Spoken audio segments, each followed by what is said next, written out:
ओम शांति। 27 जनवरी 2023। प्यारे बाप दादा के मधुर महावाक्य।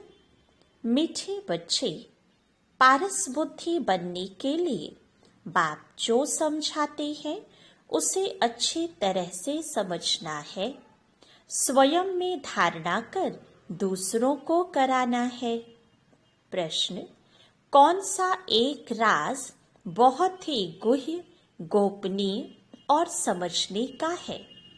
उत्तर: निराकार बाप सभी का माता पिता कैसे बनते हैं, वह सृष्टि की रचना किस विधि से करते हैं, यह बहुत ही गुह्य और गोपनीय राज है। निराकार बाप माता बगैर सृष्टि तो रच नहीं सकते। कैसे वह शरीर धारण कर उसमें प्रवेश कर उनके मुख से बच्चे एडॉप्ट करते हैं। यह ब्रह्मा पिता भी है तो माता भी है। यह बात बहुत ही समझकर सिमरन करने व स्मृति में रखने की है। गीत: तुम ही हो माता पिता, तुम ही हो। ओम शांति। जिसको माता पिता कहते हो तो जरूर फरमान पिता ही करेंगे। यह तो माता पिता कंबाइंड है। यह बात मनुष्यों के लिए समझना बड़ा डिफिकल्ट है और यही मुख्य बात है समझने की। निराकार परमपिता परमात्मा जिसको पिता कहा जाता है उनको माता भी कहते। यह वंडरफुल बात है। परमपिता परमात्मा मनुष्य सृष्टि रचेगा तो माता जरूर चाहिए। यह बात बड़ी गुह्य और कोई की बुद्धि में कभी भी आ न सके। अब वह है सभी का बाप, माता भी जरूर चाहिए। वह पिता तो है निराकार, फिर माँ किसको रखे? शादी तो नहीं की होगी। यह है अति गुह्य गोपनीय समझने की बातें। नए नए तो समझ न सके, पुरानी भी मुश्किल समझकर और उस स्मृति में रहते हैं। बच्चे ही माँ बाप की स्मृति में रहेंगे ना। भारत में लक्ष्मी नारायण को भी कह देते हैं, तुम माता पिता हम बालक तेरे। तो राधे कृष्ण के आगे भी जाकर के कहते हैं, तुम माता पिता हम बालक तेरे। अब वह तो है प्रिंस प्रिंसेस। उन्हों को माता पिता कोई बेसमझ भी ना कहे। मनुष्यों की तो कहने की टेव पड़ गई है, परंतु यह बात ही न्यारी है। लक्ष्मी नारायण को तो उनके बच्चे ही कहेंगे, तुम माता पिता हम बालक तेरे। मनुष्य समझते हैं जिसके पास बहुत धन है महल माड़ियाँ हैं, वह स्वर्ग में है। उन्हों के बच्चे कहेंगे, हमारे माँ बाप के पास बहुत सुख है। जरूर आगे जन्म में कुछ अच्छे कर्म किए हैं। अच्छा, यह जो गाया जाता है, तुम मात पिता हम बालक तेरे, परम पिता परमात्मा रचयिता तो एक है, जिसके हम बच्चे हैं। वह भी निराकार है, हम आत्माएं भी निराकार हैं। परंतु निराकार फिर सृष्टि कैसे रचते हैं? माता बिगड़ तो सृष्टि रची नहीं जा सकती। वंडर है सृष्टि रचने का। एक तो परमात्मा रचयिता है नई दुनिया का। पुरानी दुनिया में आकर नई दुनिया रचते हैं, परंतु कैसे रचते हैं, यह बड़ी गुह्य बात है। जो निराकार को हम माता पिता कहते हैं, बाप खुद समझाते हैं, मैं बच्चों को एडॉप्ट करता हूँ। पेट से बच्चे निकलने की बात ही नहीं। इतने ढेर बच्चे पेट से कैसे निकलेंगे? तो कहते हैं, मैं इस शरीर को धारण कर इनके मुख द्वारा बच्चे एडॉप्ट करता हूँ। यह ब्रह्मा पिता भी है, मनुष्य सृष्टि रचने वाला, और माता भी है, जिसके मुख से बच्चे एडॉप्ट करता हूँ। इस रीति बच्चों को एडॉप्ट करना, यह सिर्फ बाप का काम है। सन्यासी तो कर न सके। उन्हों के है जिज्ञासु फॉलोवर शिष्य। यहाँ तो हुई रचना की बात, तो बाबा इनमें प्रवेश करते। यह है मुख वंशावली, जो कहते हैं, तुम मात पिता हम बालक तेरे। तो माता यह सिद्ध हुई। वह बाप इसमें प्रवेश होकर रचते हैं। यह बूढ़ा प्रजापिता भी ठहरा, फिर माता भी बूढ़ी ठहरी। बूढ़ी ही चाहिए ना। अब बच्चों को माता पिता को याद करना पड़े। इनकी तो प्रॉपर्टी है नहीं। तुम बनते हो वारिस, इसलिए इनको बाप दादा कहते हैं। तुमको प्रजापिता ब्रह्मा से प्रॉपर्टी नहीं लेनी है। यह दादा भी उनसे लेते हैं। इनको दादा भी तो माता भी कहा जाता है, नहीं तो मात पिता कैसे सिद्ध हो? मात पिता बिगर बच्चे कैसे हो? यह बड़ी गुह्य समझने और सिमरन करने की बात है।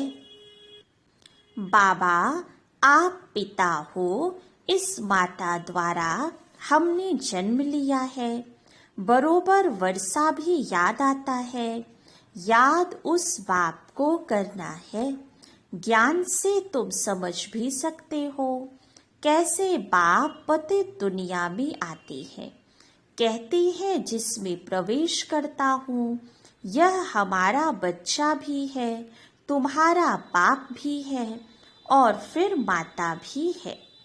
तुम हो गए बच्चे, तो बाप को याद करने से वर्षा मिलता है।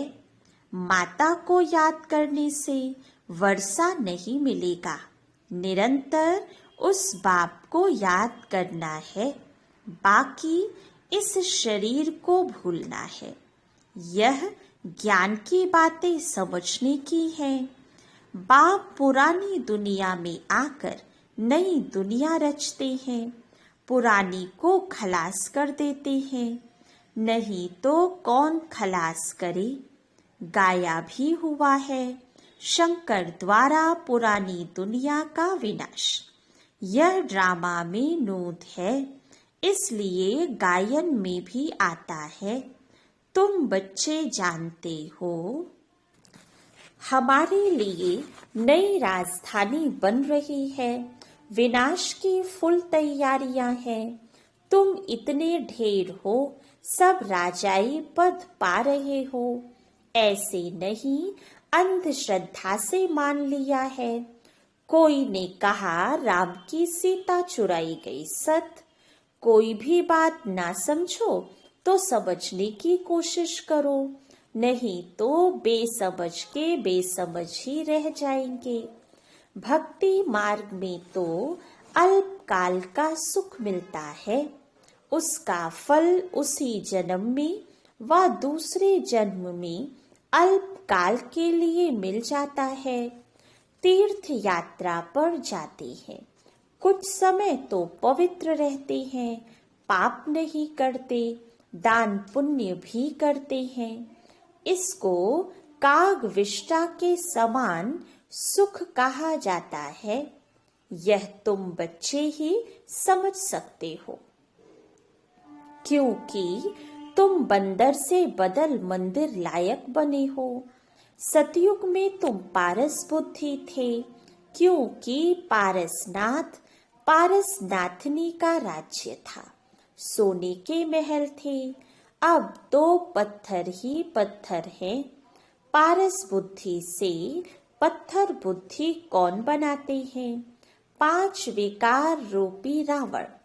जब सब पत्थर बुद्धि बन पड़ते हैं, तब ही फिर पारस बुद्धि बनाने वाला बाप आते हैं। कितना सहज समझ कर समझाते हैं। बीज और झाड़, बाकी डिटेल तो समझाते रहते हैं, समझाते रहेंगे। नटशेल में कहते हैं बाप को याद करो, जिससे वर्षा मिलता है। माता को याद करने की जरूरत नहीं। बाप कहते हैं बच्चे मुझे याद करो, तो जरूर बच्चों ने माता से जन्म लिया होगा। जन्म लिया बाप से वर्षा लेने के लिए, तो इस माता को भी छोड़ो, सब देहधारियों को छोड़ो, क्योंकि अब वर्षा बाप से लेना है।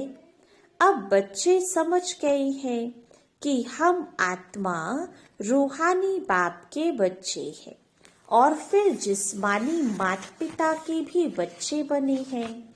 वह बेहद का बाप नई सृष्टि रचते हैं। भारत स्वर्ग था ना, यह लक्ष्मी नारायण स्वर्ग के मालिक थे, अब नहीं है। बेहद का बाप समझाते हैं तुम हर जन्म में हद का वर्षा लेते आए हो। नरक में तो है ही हद का वर्षा, स्वर्ग में हद का वर्षा नहीं कहेंगे। वह है बेहद का वर्षा, क्योंकि बेहद के अर्थात सारे सृष्टि के मालिक है, और कोई धर्म तो है नहीं। हद का वर्षा शुरू होता है द्वापर से।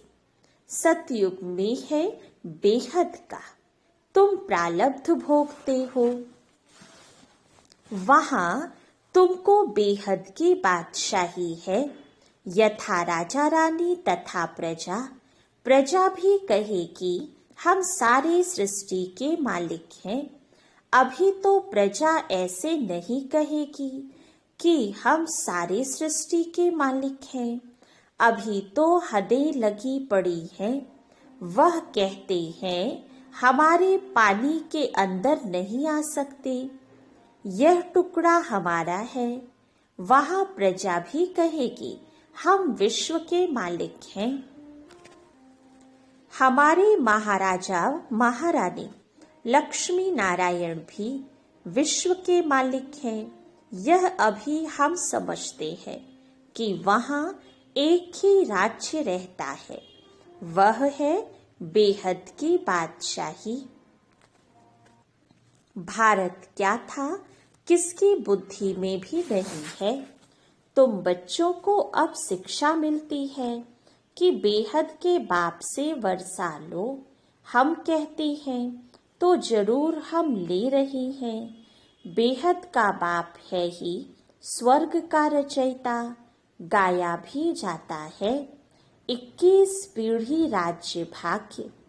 पीढ़ी क्यों कहते हैं?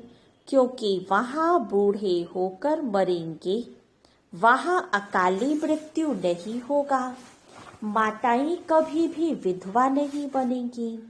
रोना पीटना नहीं होगा। यहाँ तो कितना रोते पीटते हैं, वहाँ बच्चों को भी रोने की दरकार नहीं।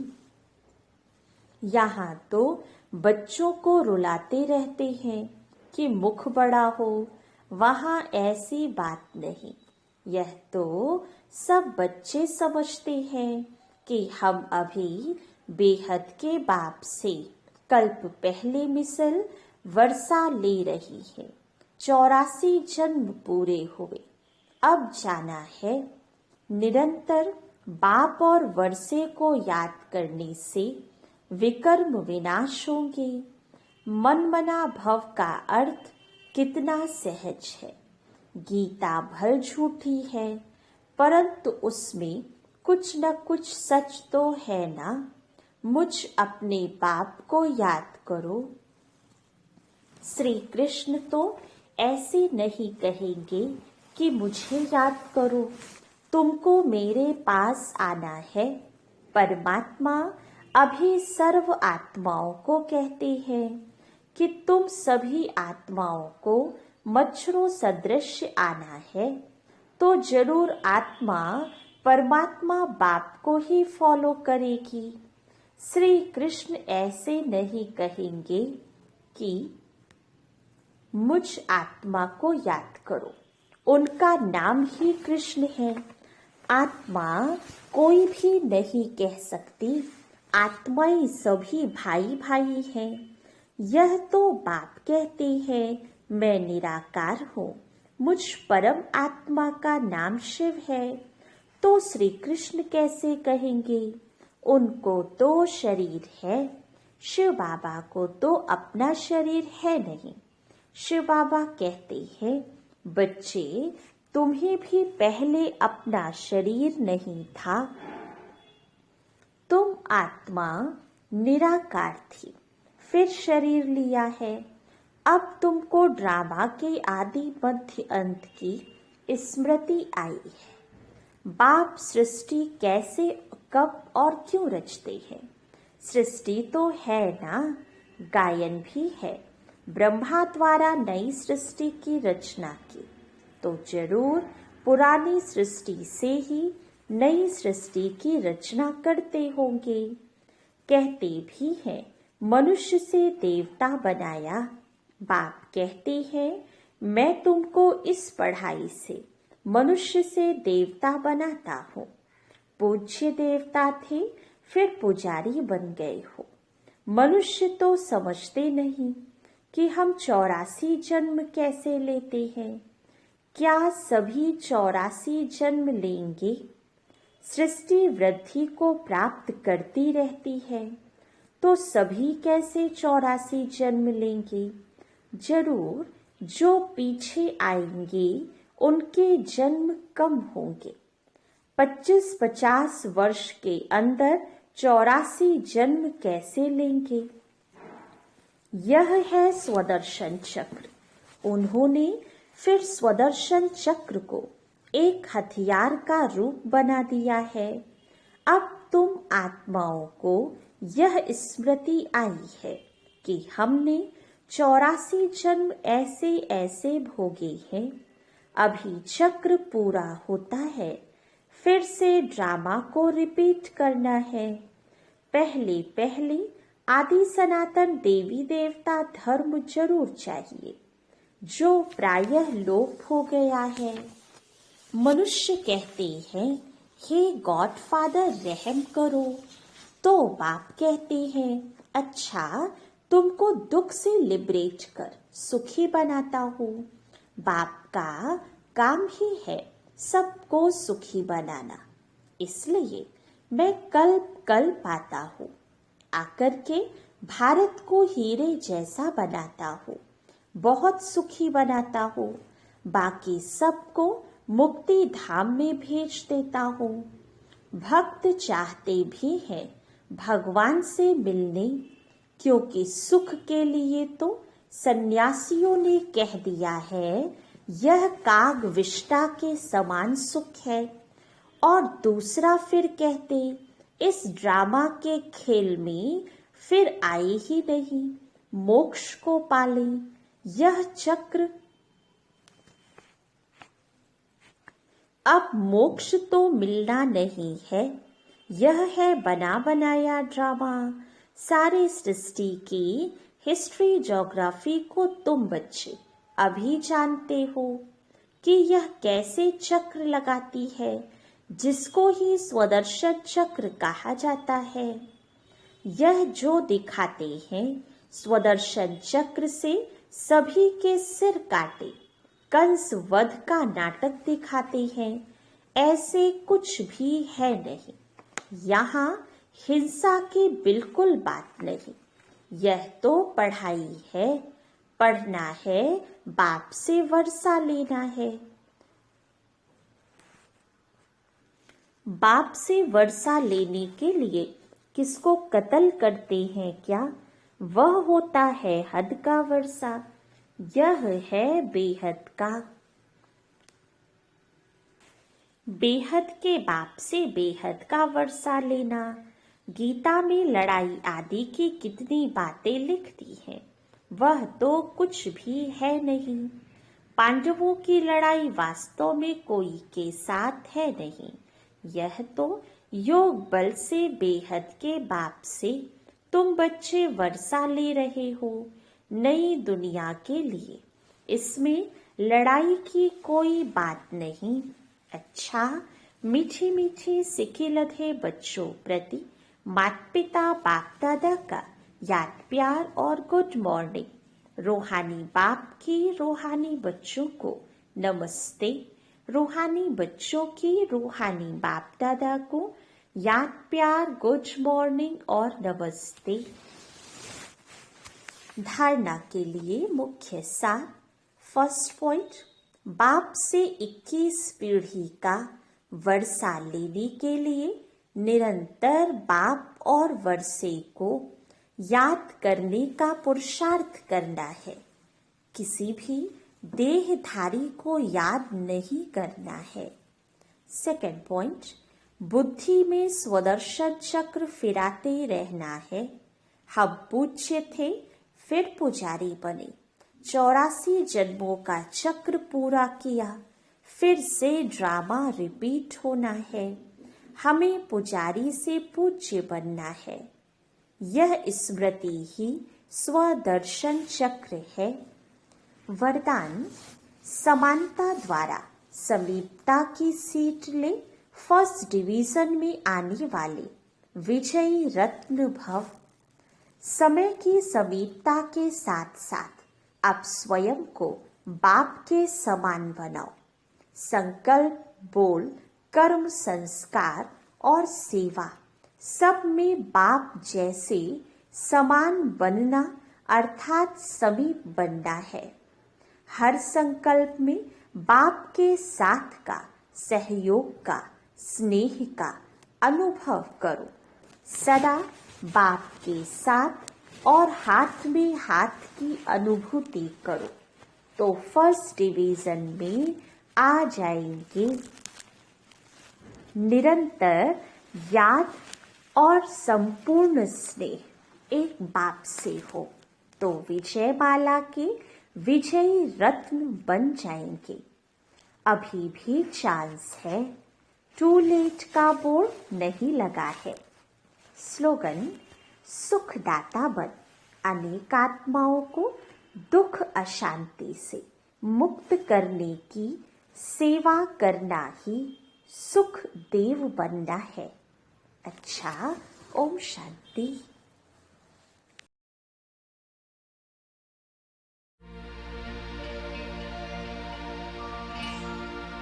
तुम्हारा प्यार हो बाबा, हो बाबा।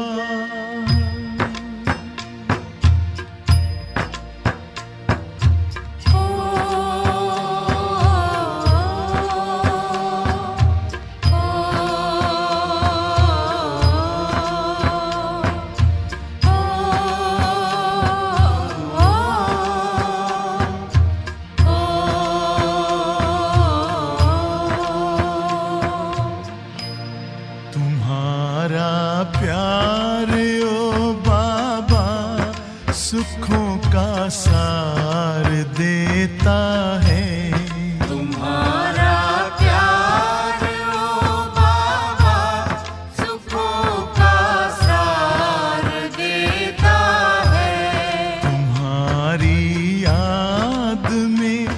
खुशियों का सब संसार मिलता है। तुम्हारी याद में खुशियों का सब संसार मिलता है। तुम्हारा प्यार ओ बाबा,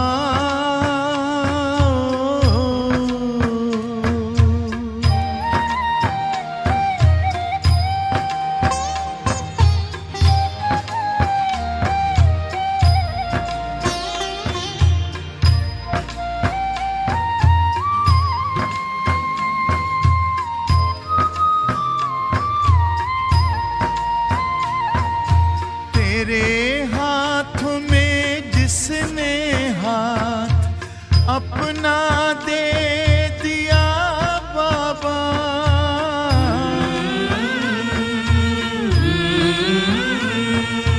तेरे हाथों में जिसने हाथ अपना दे दिया बाबा, तेरी राहों में चल कर साथ तेरा ले लिया बाबा, साथ ले लिया बाबा।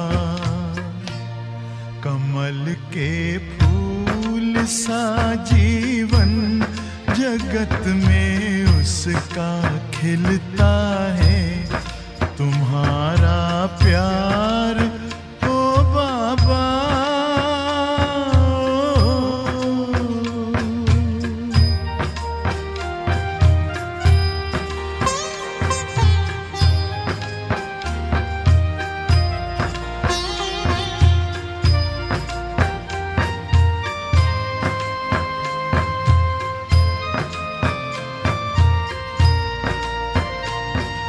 नजर जिनकी सदा तुम पर बसे, जिस दिल में बस तुम हो,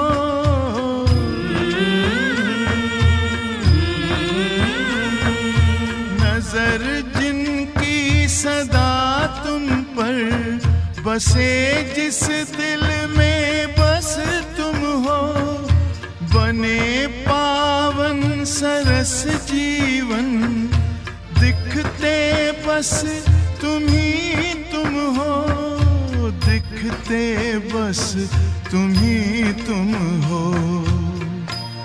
तेरी पलकों की छाया में हमेशा वो तो पलता है। तुम्हारा प्यार ओ बाबा,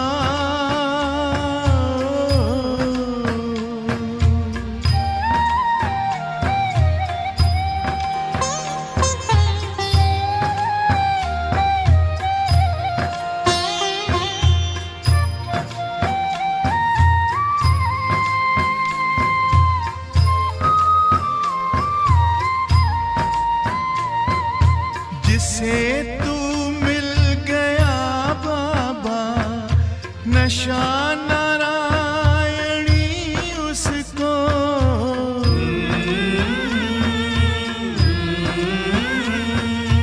जिसे तू मिल गया बाबा, नशा नारायणी उसको, नहीं दुनिया का फिर कोई आता रास शय उसको, आता रास शय उसको।